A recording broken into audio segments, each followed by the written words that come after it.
Students, in this video we are going to discuss the origin of electric charge in electrostatics. Okay, we all have observed various things where we saw the existence of charges. As an example, I told you that whenever a plastic comb is rubbed with dry hair, and then that plastic comb, that rubbed plastic comb is pretty much able to attract very small paper bits. Okay, the plastic comb observation, and these are the small paper bits. This rubbed plastic comb is able to attract very small paper bits, isn't it? Of course, yes. And then we saw that whenever a glass rod rubbed with a silk cloth is suspended, then the other glass rod which is rubbed with another silk cloth is repelled by this suspended glass rod. So all these observations were told to you from the very beginning of electrostatics. So what is the origin of electric charge? From where the electric charge has come? So you saw that when the bodies are rubbed together, they are having some different property, they are having some different behavior. Now they are either attracting each other or repelling each other. But the question in the picture is, what has happened just after rubbing the objects? After rubbing, why are they suddenly attracting each other? Why are they suddenly repelling each other? So that is the question. So to answer this question, we need to see the molecular nature of everything. And talking about this molecular nature, I need to discuss what is the origin of electric charge. So basically, suppose you are having a glass rod with you. This is some glass rod with you. And then there is some silk cloth as well with you. So basically this is silk cloth and this is glass rod. When you are rubbing this glass rod with this silk cloth, then these two substances are getting rubbed with each other, and you know what is happening exactly? The friction is there in between them, and on account of this friction, you are doing some work. You are doing some work to rub them. So that work, see, I've always told you people that work and energy, they both are interconvertible. When you're doing some work, you are actually doing it at the cost of some energy. Okay, so what is happening when these two objects are rubbed with each other? To overcome the friction, you are doing some work, and that work is getting stored in the form of energy. So that energy, now these two things are acquiring some amount of energy. अभी होगा क्या कि उस energy से इन दोनों में से जिसके इलेक्ट्रॉन्स थोड़ा ज़्यादा लूजली बाउंड होंगे, those electrons will receive the energy, that energy which I was talking about, and they will come out of that particular substance in which the electrons are loosely bound. And when they will come out, they will be transferred to the other substance, and eventually what would happen? One substance out of these two would become positively charged and the other one would become negatively charged. So I am again representing the same situation. Suppose this time you are having the ebonite rod and you are having cat's fur. This is ebonite rods, this is cat's fur. So when these two objects are rubbed with each other, so you are doing work against friction. and when you are doing work, that is stored in the form of energy. There's no doubt about that. So when that is stored in the form of energy, so that energy is able to pull out the electrons from that substance in which the electrons are kind of loosely bound. So suppose the electrons are loosely bound in silk cloth as compared to the ebonite rod. So sorry, this is not silk cloth, this is cat's fur. This is cat's fur. And this is ebonite rod. So now when the electrons are loosely bound in cat's fur, so they will easily be pulled out. Actually होता क्या है कि electrons थोड़ा nucleus के साथ थोड़ा attraction में exist करते हैं, because nucleus is positively charged and the electrons are negatively charged. So whenever you are providing energy to overcome those forces of attraction, of course electrons would have to come out, and when they would come out, electrons would come out, they would be transferred to ebonite rod. And when they would be transferred to ebonite rod, eventually ebonite rod is going to acquire negative charge, and this cat's fur is going to acquire a positive charge, because just now it has donated electrons. So this is the origin of electric charge. Ki basically we do have atoms in everything, in almost everything, and an atom is electrically neutral. It has, positive ions, it has electrons. So what exactly happens when things are rubbed together? So when things are rubbed together, so you are doing some work. That work gets converted in the form of energy, and that very energy is able to pull out electrons from one of the substances which are getting rubbed with each other, and the substance should be such that its electrons must be loosely bound as compared to the electrons of the other substance. So when the electrons from one substance come out, they are transferred to the other substance while in the process when they are getting rubbed. So in that way, one body acquires positive charge and the other body acquires negative charge, and this is how we see the bodies getting charged up. So this is the origin of electric charge in electrostatics. So the origin is actual transfer of charges. Okay, so now we are going to discuss charging by induction. This is the second topic that we are going to discuss in this video. So charging by induction, I write it over here, charging by induction. So what is charging by induction? See, you have studied charging by conduction, okay, where we see that if we are bringing one charged body in contact with the other body, the other body is going to get the same charge as that of the first body, and this is how it gets charged up. We often say that in conduction, one charged body is able to charge the neutral body, and the neutral body gets the same charge as that of the charged body. But actually, this statement is not having any detail added to it. Do you want to see how charging by conduction actually works? So suppose I'm explaining you charging by conduction now. Suppose you have one charged body. Okay, this is positively charged.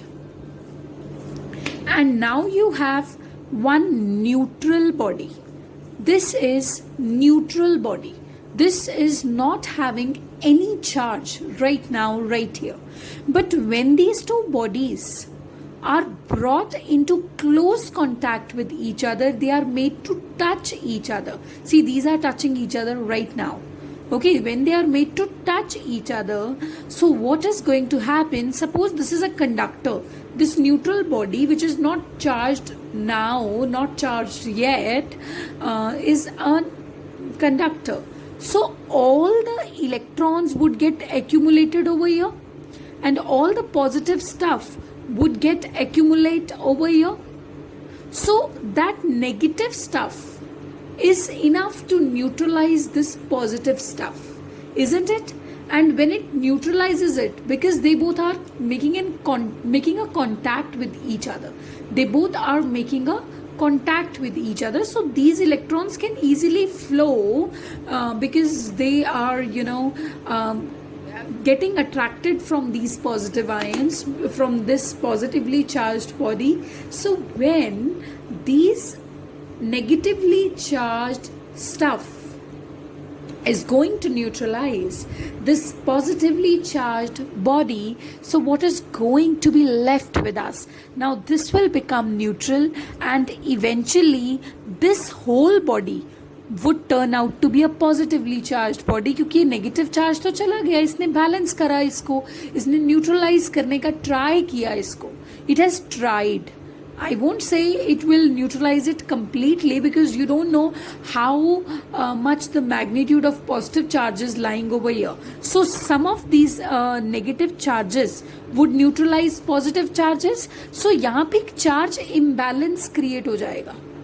यहाँ पे positive charges ज़्यादा होंगे as compare to negative charge. So overall जब charge imbalance create हो जाएगा तो overall तो ये बॉडी पॉजिटिवली चार्ज हो जाएगी. So this is how charging by conduction works. What exactly happens?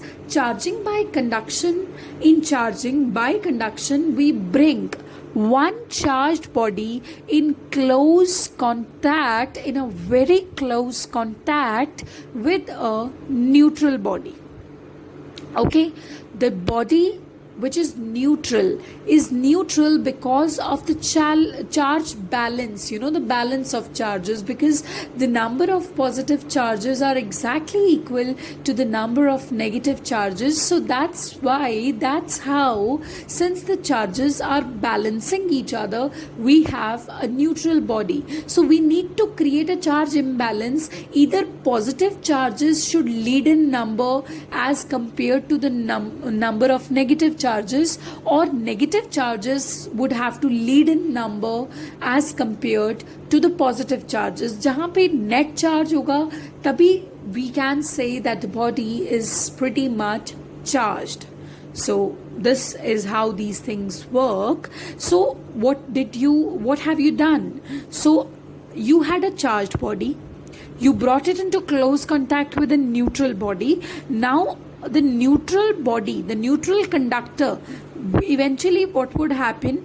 Its negative charge would accumulate over here, all the negative charges. Now some of these negative charges would balance these positive charges. ठीक है, तो ऐसे में क्या होगा? The positive charges that are left here to this side, those positive charges would overrule the number of negative charges, and now this body has a charge imbalance and this becomes positively charged. Similarly, suppose if you had a negatively charged body and a neutral body, this time this is a neutral body, the same thing would have happened here. This time positive ions would get accumulated over here, and the negative stuff would have accumulated over here. Now negative positive has attraction, but negative has got repulsion. So some of these electrons would try to balance these positive ions, the charge of these positive ions. So when this happens, eventually ये कुछ positive ions यहाँ पे खत्म होना start होंगे, और यहाँ पे थोड़ा negative charge overrule कर जाएगा इस body में.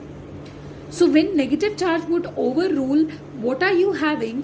You are having a charge imbalance right now, and owing to that charge imbalance, this whole body would be considered as a negatively charged body.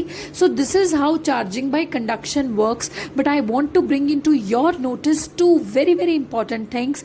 First of all, when we are charging something by conduction, we have to bring the charged body in close contact with the neutral body. Okay, this thing you should remember always. So next thing that you must remember always is whatever is the sign on the charged body will be the same sign of charge acquired by the neutral body. जब आप conduction में charging कर रहे हो, conduction से charging कर रहे हो, तो जो भी न्यूट्रल बॉडी होगा वो सेम चार्ज एक्वायर करेगा जैसा कि उस बॉडी का चार्ज है जिसको आप कांटेक्ट में लेकर आए हो. So you need to keep these two things in mind when you are dealing with charging by conduction. And this time we are going to discuss about charging by induction, when a charged body is not exactly brought into close contact with an uncharged body, rather it is kept some distance away from the uncharged body. So now you need to see what happens there. So again the same thing. Suppose you have a charged body right now. This is a charged body. Suppose this is a positively charged body, and this is a neutral body. But this time I'm not making any contact between these two bodies, the charged and the uncharged one.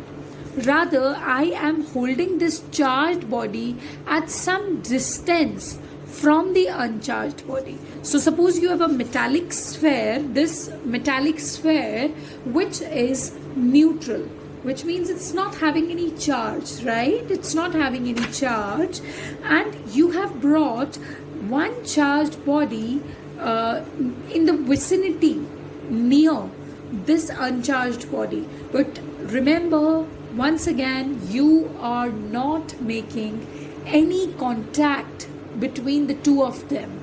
Okay, so you are holding it some distance apart. So now what is going to happen exactly over here? You need to see, it's very interesting. So this metallic body, this metallic neutral body would be having free electrons. There's no doubt about that. And those free electrons would start getting accumulated over here, because they want to get attracted to this positively charge object. वो यहाँ से बाहर नहीं आ सकते because आपने कोई contact बनाया ही नहीं है, आपने उसे थोड़ा डिस्टेंस अवे रखा है, क्योंकि ये कंडक्शन नहीं है, ये इंडक्शन है. This is charging by induction. So जब आपने इसे दूर रखा है, थोड़ा डिस्टेंस अवे रखा है, सो ये नेगेटिव चार्जेस इसकी तरफ खुद को अलाइन कर लेंगे, right? And positive charges would align themselves over here. Is it clear to you? ठीक है, पॉजिटिव चार्जेस अलाइन कर लेंगे. अब क्या होगा? अब आप क्या करो, नेक्स्ट स्टेप में मेटालिक स्फेयर का एक साइड से अर्थिंग कर दो, उसकी ग्राउंडिंग कर दो. That's what I have done just now. I have grounded one end, and when I have connected it to the earth wire, or when I have connected it to the ground, what is going to happen? Ground or earth has the maximum capacity in this world. It has got abundant charges. Earth is the best conductor. So earth में इतने electrons का capacity है. So earth से कुछ electrons आएंगे, they will travel through this wire and they will neutralize this positive charge, this very positive charge. They'll neutralize it. And when they do that, what we are left with? We are left with negative charges. Next step में I am going to represent the same situation. You are having the same object here, charged body, and this very neutral body which was earlier neutral, I am sorry, अब ये neutral नहीं रही है, आपने इन दोनों में कोई कॉन्टैक्ट नहीं बनाया था अभी तक, सो आपने क्या किया, इनमें चार्जेस डेवलप हुए थे, negative charges and positive charges. You had grounded one end of this metallic sphere so that these positive charges are somehow balanced. And what we are left with? We are left with negative charges. So ये negative charges रह जाएंगे यहाँ पे, ठीक है, जो कि इस से इंटैक्ट रहेंगे, इस रॉड से इंटैक्ट रहेंगे. लेकिन जैसे ही अब आप ये रॉड रिमूव कर दोगे, when you will remove, see earlier the negative charges were like this, but when you will remove this positively charged plate, all these negative charges would spread out themselves in the entire ball, entirely on the surface of this spherical ball. So this is how क्या होगा कि जितना भी negative charge यहाँ पे develop हुआ था, that negative charge would eventually spread out and this will be like this. Okay, so this is how we charge the bodies by induction. But again, two things to remember. See, we had started charging by conduction also, and now we have started charging by induction also. So but what differences I can make out from these two things are very important for you to know. So charging by induction में आप again you do the same thing. आप एक charged body को एक neutral body के पास लाते हो, but unlike charging by conduction आप उसमें कांटेक्ट नहीं करते हो. जब आप इंडक्शन से चार्ज कर रहे हो चीजें, तो आप कांटेक्ट में नहीं लाते हो, आप उसे थोड़ा दूर रखते हो. You keep it some distance apart. And when you do that, okay, when you do that, जब आप उसे थोड़ा दूर रखते हो तो इवेंचुअली कुछ चार्जेस यहाँ पे आने लग जाते हैं. नेगेटिव चार्जेस इधर एक्यूमुलेट होंगे, पॉजिटिव इधर, बिकॉज रॉड आपकी पॉजिटिव थी. If the rod was positive, of course the negatively charged electrons would accumulate over here and positively charged ions would accumulate over here. So जैसे ही आपने grounding करी तो ये चार्ज न्यूट्रलाइज हो गया और आपके पास ओवरऑल नेगेटिव चार्ज आ गया जब आपने रॉड रिमूव कर दिया. But you need to see neither you made any contact nor you had seen the same charge. Very, very important. See, the charged body that you brought here was positively charged, isn't it? But eventually the other body, which was earlier very neutral, so that body has acquired negative charge. So this means when we are charging the things by induction, same charge is not acquired by neutral body as we had seen in the case of conduction. Conduction में same charge acquire करती है. अगर ये negative था तो body ने भी overall negative charge acquire किया. But induction में it doesn't happen. If the charged body is positively charged, the neutral body would acquire negative charge. Similarly, if the charged body that you brought initially was negatively charged, then the neutral body would have acquired positive charge. So these two things you need to keep in mind. Okay, so this is how we charge the things by induction. Thank you.